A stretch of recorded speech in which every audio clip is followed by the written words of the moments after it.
देखिए, बहुजन समाज में अगर जमीर जिसमें जिंदा होगा वो इस बयान का जरूर बदला लेने का काम करेगा। लेकिन उसके बयान से ज्यादा तो मुझे दिक्कत उन सांसदों से है जो कोटे से चुनकर गए, बाबा साहब के फॉलोवर बनते हैं और उन्होंने एक बात भी उसका विरोध नहीं किया, इस्तीफा देने का काम नहीं किया।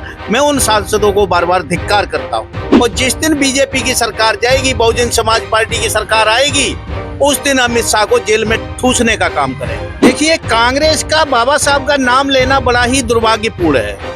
जिस कांग्रेस ने बाबा साहब को चुनाव नहीं जीतने दिया, जिस कांग्रेस ने बाबा साहब को संविधान सभा में जाने से रोकने का काम किया, जिस कांग्रेस ने बाबा साहब को भारत रत्न नहीं दिया, वो कांग्रेस आज बाबा साहब का नाम लेकर के फोटो लेके हमारे समाज को गुमराह करने का काम कर रही है।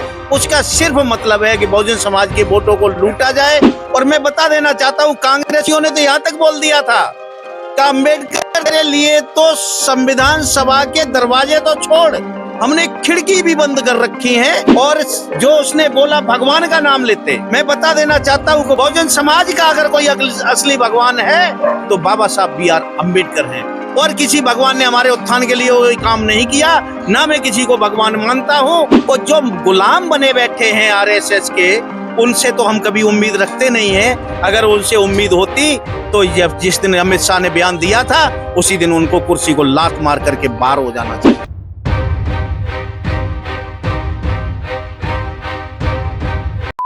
किराड़ी विधानसभा में और कहें तो इस वक्त बहुजन समाज पार्टी की पहली ऐसी जनसभा या कार्यकर्ता सम्मेलन हुआ जिसमें सैकड़ों कार्यकर्ता मौजूद हुए।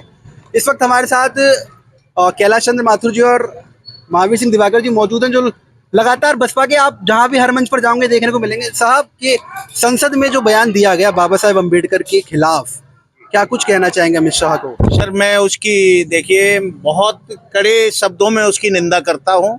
और ये कोई नई बात नहीं है, ये संघी लोग हैं, ये हमेशा बाबा साहब का अपमान किया है और करते रहेंगे। लेकिन उसके बयान से ज्यादा तो मुझे दिक्कत उन सांसदों से है जो कोटे से चुनकर गए, बाबा साहब के फॉलोवर बनते हैं और उन्होंने एक बात भी उसका विरोध नहीं किया, इस्तीफा देने का काम नहीं किया। मैं उन सांसदों को बार बार धिक्कार करता हूँ। और बाकी हमारी नेता ने 24 तारीख का हमें टाइम दिया हुआ है। 24 तारीख को जिले के हर डीएम के पास हम लोग जाएंगे, ज्ञापन देंगे और उससे जो है उसका इस्तीफे की मांग करेंगे।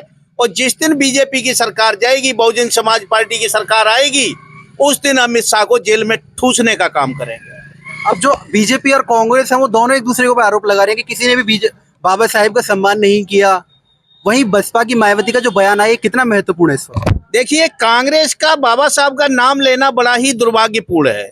जिस कांग्रेस ने बाबा साहब को चुनाव नहीं जीतने दिया, जिस कांग्रेस ने बाबा साहब को संविधान सभा में जाने से रोकने का काम किया, जिस कांग्रेस ने बाबा साहब को भारत रत्न नहीं दिया, वो कांग्रेस आज बाबा साहब का नाम लेकर के फोटो लेके हमारे समाज को गुमराह करने का काम कर रही है। उसका सिर्फ मतलब है कि बहुजन समाज के वोटों को लूटा जाए।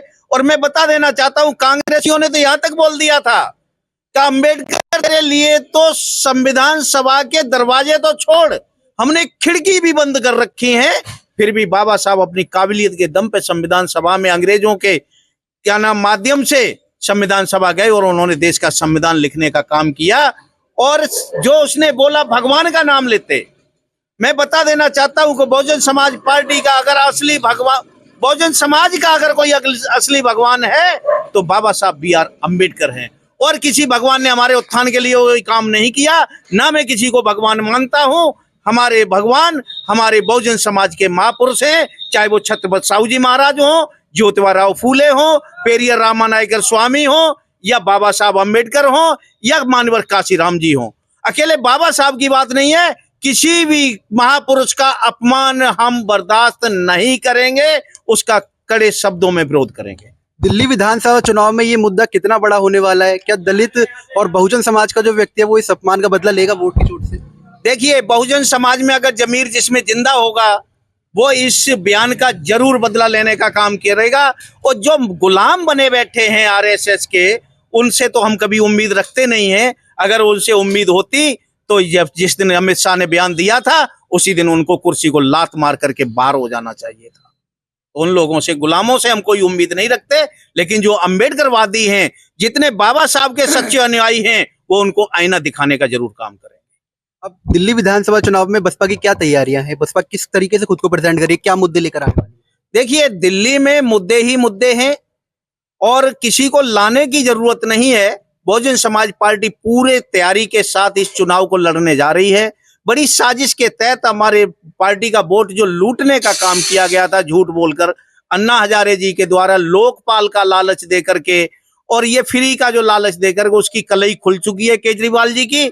जो आम आदमी बन के आए थे, फटी चप्पल और फटी जर्सी पहन के आए थे खांसते हुए, वो शख्स 45 करोड़ रुपए अपने मकान को सजवाने में खर्च करता है। शीश महल का जिक्र कर रहे हैं जी, एक आदमी 1 करोड़ और 10,000 रुपए के, सॉरी, 1 करोड़ 10 लाख रुपए के सिर्फ पर्दे, मेरा पर्दे का कारोबार है, मुझे पता है पर्दे कितने के लगते हैं।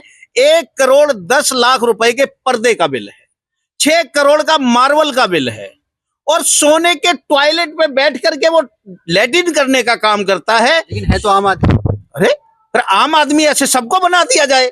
हम भी तो आम आदमी हैं, ये भी तो आम आदमी, आप भी आम आदमी, ऐसे सारे आम आदमी हो जाए ना। फिर कोई एक आदमी सोने के वाश बेसिन में हाथ धोने का काम करता है, लेकिन बाहर निकल के वो आम आदमी होने का ढिंढोरा पीटता है, उसकी कलई खुल चुकी है। और जो हमारे छोटे, वो दारू पीने की उम्र घटा दी, टाइम बढ़ा दिया, हमारे छोटे छोटे पढ़ने वाले बच्चों को शराबी बनाने का काम कर रहा, माताओं बहनों से कह रहा हम 2100 रुपए देंगे, 1000 रुपए देंगे, लेकिन उनके पतियों को एक बोतल फ्री देने का, उनको निठल्ला बनाने का जो काम कर रहा, शराबी बना के उनको मारने का काम कर रहा, ये जनता समझ चुकी है। आगे से खुजलीवाल के झांसे में आने वाली ये जनता दिल्ली की नहीं है और न केजरीवाल की सरकार बनने जा रही है।